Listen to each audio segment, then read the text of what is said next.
Let's go on to the worldwide lockdown protests. Now, these happened all over the world this weekend.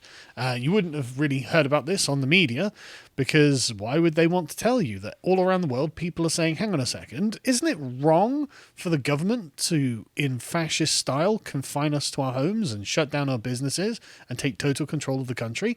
And a regular liberal-minded person might say, yes, that does sound wrong. But of course, our governments aren't run by regular liberal-minded people. Anyway, here's the first one, which is Switzerland, big anti-COVID protest. Then the next one is Serbia. And then the next one is in Portugal. And the next one is in Montreal, Canada. And there was one in New York City in America as well. Anti-mask, anti-lockdown protest. Now, I don't even know where these are being organised. Did you see any of this organisation on social media? No. So it all gets deleted. Yeah. So how did these people know that these protests were going on? Because I didn't know that there was something going on. The word of mouth, people you know, I guess. I guess so. And anyway, so let's get to the one in London, because we're going to talk about that one. So this is a video from Anna Breeze. She posted this video on not that one, John. It's just the Twitter link. It's not a clip. But if we can get up. But she was there reporting. She's an ex-ITV reporter. And from the video, it's obvious that there are many, many thousands of people who are at the protest. From my own judgment, having been at very large protests in London, I've been at the various EU ones. I've been at various Day Freedom and Our ones, things like that. I mean, that looks like it would be roughly 10,000 people. It's very, very dense, very, very densely packed, very consistent past the cenotaph and going on down.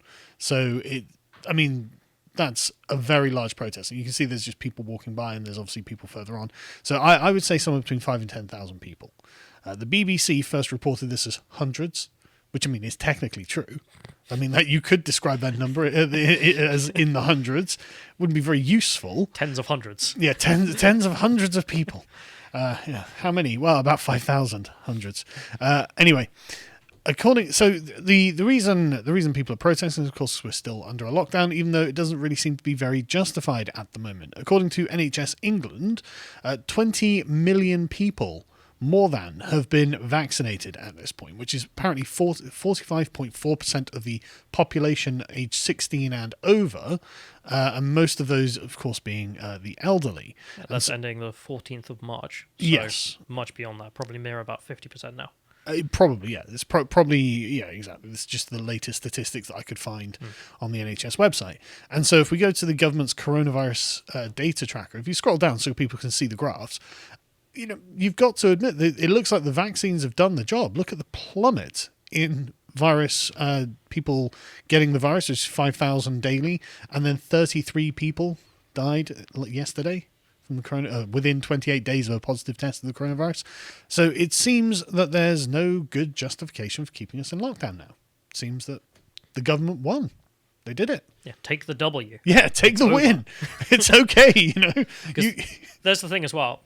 These people protesting and not necessarily arguing about, therefore everything should go back to normal. It's just the point of we're still in a complete lockdown. Why can we not open restaurants again with social distancing measures? You can only book the table with people from your household or something like this. Or just non-essential businesses. I know, but why not even that small step there? Why has there been nothing? Yeah. Why is it still closed? Yeah, it's draconian.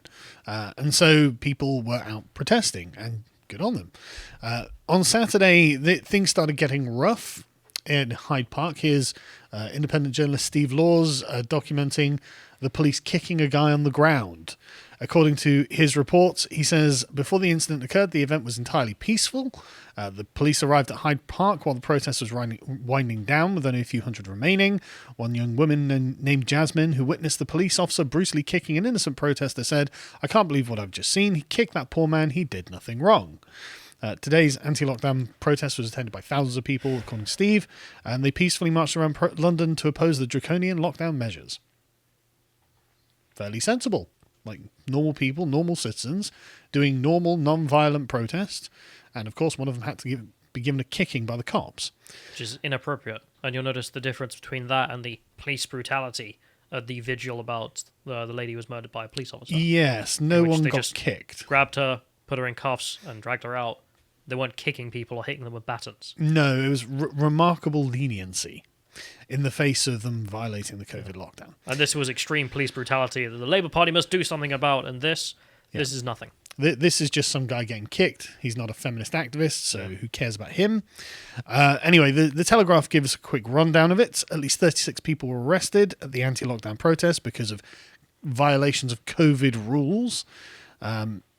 This came after 60 MPs and peers signed a letter warning that allowing the police to criminalise people for protesting is not acceptable and is arguably not lawful. Yes, well, I mean, I'm sure the kind of government that doesn't want people protesting would probably outlaw protesting, wouldn't they? Anyway, the police generally walked with the protesters along their route along Oxford Street, heading up to Whitehall. Among those who attended the march were controversial actor Lawrence Fox and Piers Corbyn, the brother of former Labour leader Jeremy. I love the way that Piers Corbyn isn't considered controversial there. I mean, I like Piers Corbyn. I like the controversy. Yeah. So the crowds gathered in Trafalgar Square were dispersed while the demonstrators returned to Hyde Park, which is where the guy got kicking. Police were met with more hostile responses there later in the evening, apparently, as protesters threw bottles and cans at them, and some officers were forced to run back to their vans. A group of around 100 chased police vehicles, punching and kicking them as they left the area, which is obviously unacceptable. And members of the public left the park, small children were carried by their parents. Around 100 police officers wearing riot helmets and carrying shields then arrived and urged people to go home. As the Met Police tweeted out, by 16:45, 33 people had been arrested, most for breaching COVID regulations. And here's a picture of one of the dreadful COVID regulation violators. If we can go to the next one. Yep, that's right. How dare you, Granny? Don't you know it's for your own good that you're not allowed to go outside? We're doing this for you. Very reminiscent of the Capitol riots, whereas the little old lady with her mask pulled below thing with the little American flag wandering around. It's like, yes, the insurrectionists have arrived. I mean, all I'm saying is when little old ladies are the enemies of the state, perhaps it's the state that's in the wrong. But the state in this case is doing it to protect little old ladies. Yes. Anyway, yesterday, on Sunday, there were more protests in Hyde Park, but it was only about 20 people, and the police came down and broke them up, apparently. The BBC's coverage of the events of the weekend was as disappointing as one might have imagined. Initially, the report was hundreds, but clearly this wasn't a tenable lie, so they changed it to thousands of people have attended anti-protest lockdowns. And according to BBC correspondent Mariana Spring, who was reporting from the protest, she said the atmosphere was animated and a number of people appeared to be angry about the restrictions on peaceful protest. How unreasonable. The PA media reported that some members of the public left the park and carried the parents, blah, blah. The anti-lockdown protest came after a vigil following the death of Sarah Everard in London, which saw last week we saw arrests where police enforced COVID and public order laws. I've seen very few demonstrators wearing masks and there's no attempt at social distancing. Well, there wasn't at any of the other ones. Why is this surprising or unique, especially as this is an explicitly anti-lockdown protest, an anti-mask protest? But anyway, so far the police who are here in large numbers have been taking a hands-off approach. How disappointing to the BBC. Among the crowd, there are undoubtedly some conspiracy theorists, with some accusing the mainstream media of pushing fake news. Well, I mean, your initial headline for this was hundreds of people arrived, that you changed to thousands, because that was an obvious lie. But those people who have called out your obvious lie are just conspiracy theorists. I just want to say, there are undoubtedly some conspiracy theorists when you've got tens of thousands of people protesting something. Oh, God, look, there's a conspiracy theorist over there. So what? What's the point? I bet there are people who play Warhammer 40k in that crowd. Exactly. Okay. Exactly. What? It's a big deal.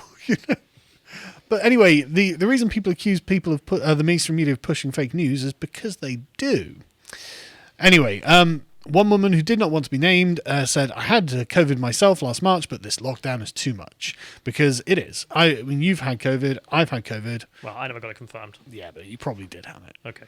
But, well, let's be real. I mean, you were off for what, 3 or 4 days? That was like 2 weeks. Oh, 2 weeks, was it? Right. With a really, really rough flu. That's probably it. Because that's what it is, a really rough flu.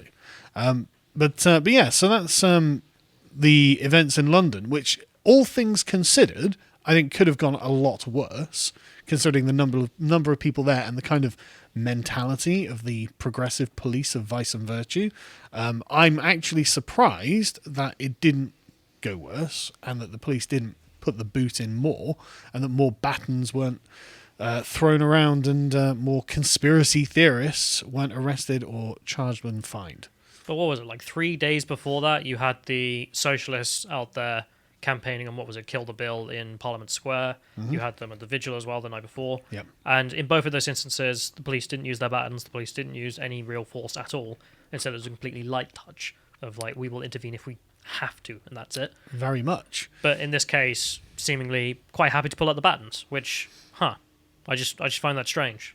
It's just interesting, isn't it? How there's one political wing that's in favour of the progressive order, and there's another political wing that's not in favour of the progressive order, and the one that are in favour never get the boot, and the one that are against the favour always get the boot. Like, the group against the progressive order here, the anti-lockdown protesters, like, if they were burning stuff down or attacking people in the streets... Wouldn't have lasted 5 minutes. Then I would expect the police to react, but then you've got to because you are under attack as well. Yes. So they don't really get a choice. And it would be improper not to act. If you enjoyed this segment from the podcast of the Lotus Eaters, you can watch the full broadcast live every weekday at 1 p.m. UK time on lotuseaters.com.